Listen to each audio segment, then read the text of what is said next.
On Tuesday, January 11th, Woodstock resident Mrs. Brenda Duncan was reported missing to police by her family. Brenda Duncan is 57 years of age.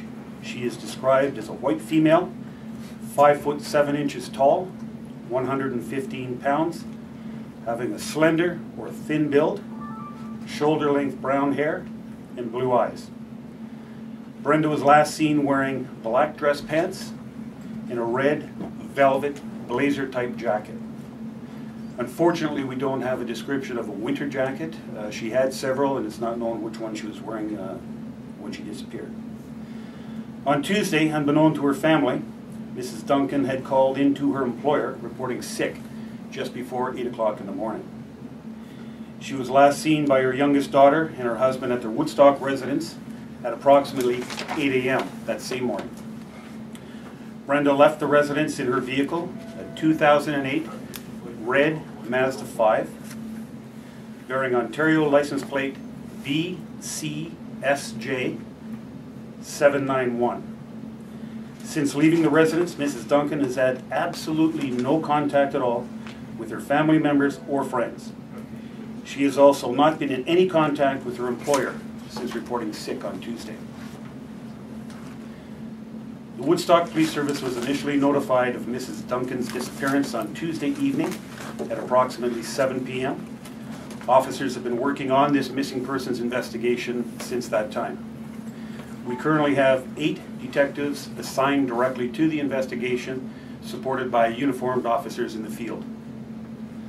That effort has included a search by uniformed officers of all parks, parking lots, in any other area where the vehicle might be located.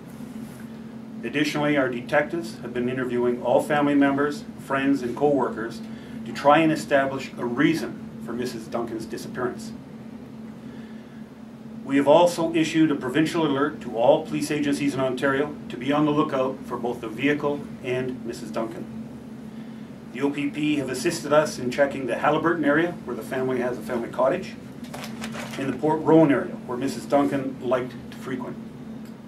At this point, there is no indication of foul play, but the disappearance is extremely unusual and extremely uncharacteristic for Brenda Duncan. She usually follows a very predictable routine. I am advised that her life revolves around her family, her faith, and her work.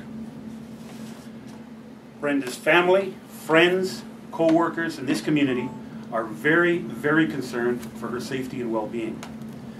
We have accessed the OPP helicopter to conduct a thorough search from the air of the more isolated wooded bush areas surrounding Woodstock and Norwich. Mrs. Duncan was also known to spend a great deal of time in the Norwich area through her employment. That air search is currently underway.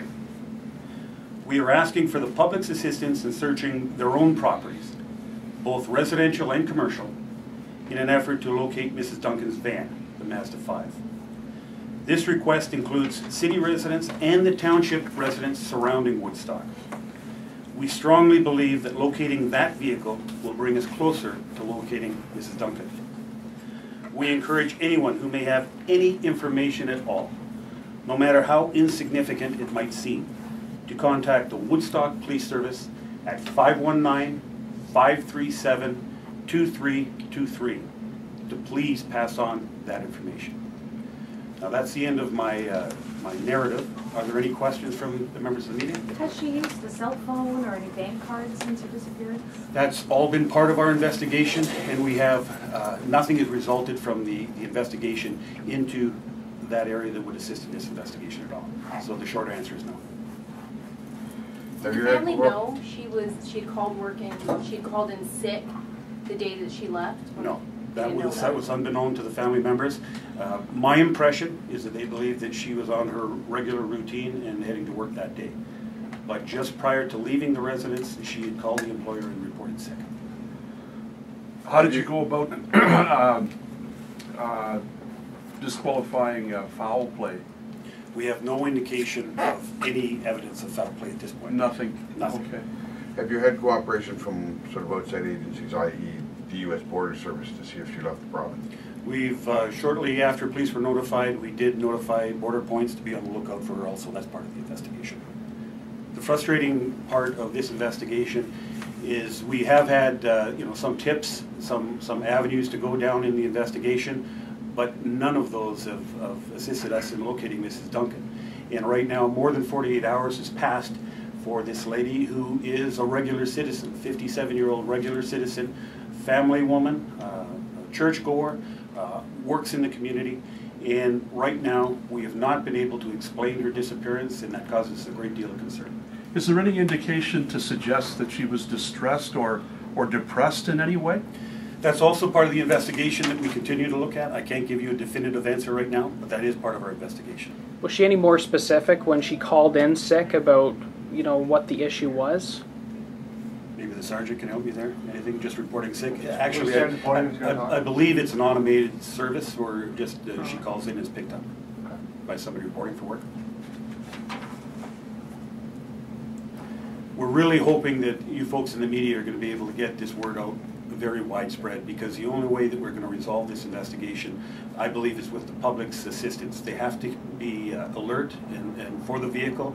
I do seriously believe that if we find that vehicle, we'll find Mrs. Duncan.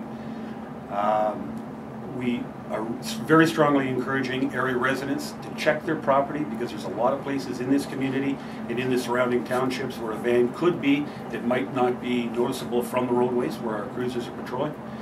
We're also hopeful that perhaps the air search will result in some finding.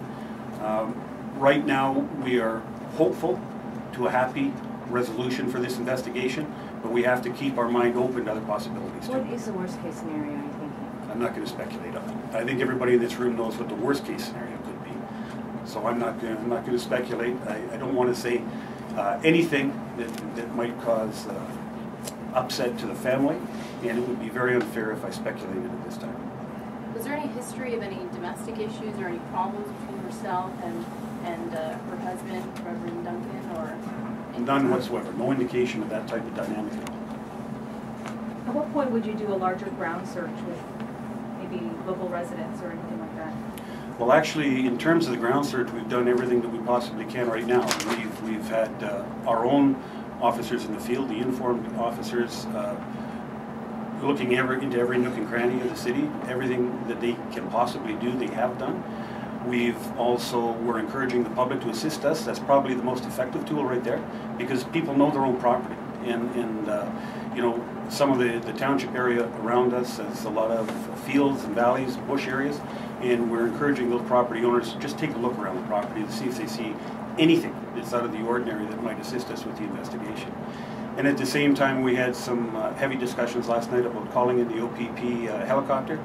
A search from the air can cover an awful lot more ground than our officers on the ground. And right now, with no leaves in the trees and covering the snow, it's a perfect opportunity to go and search for a red van from here. What about a door-to-door search? Has that been ruled out as? I don't think it's warranted at this point. We've canvassed the area quite deeply, but a door-to-door search in the whole city, I don't think that's quite practical at this point anyway. Probably. How was the Duncan family handling this? Have you been in touch with them and spoken with them face to face? I personally haven't, but my officers, we've got officers assigned to them as liaison officers, and my understanding is the family is quite shaken, quite upset. They're also very curious. They have no explanation as to why Brenda would disappear in the manner that she did. They are distressed, as understandably they should be. And her husband is a minister, a pastor at a church? Reverend in a local church, that's right.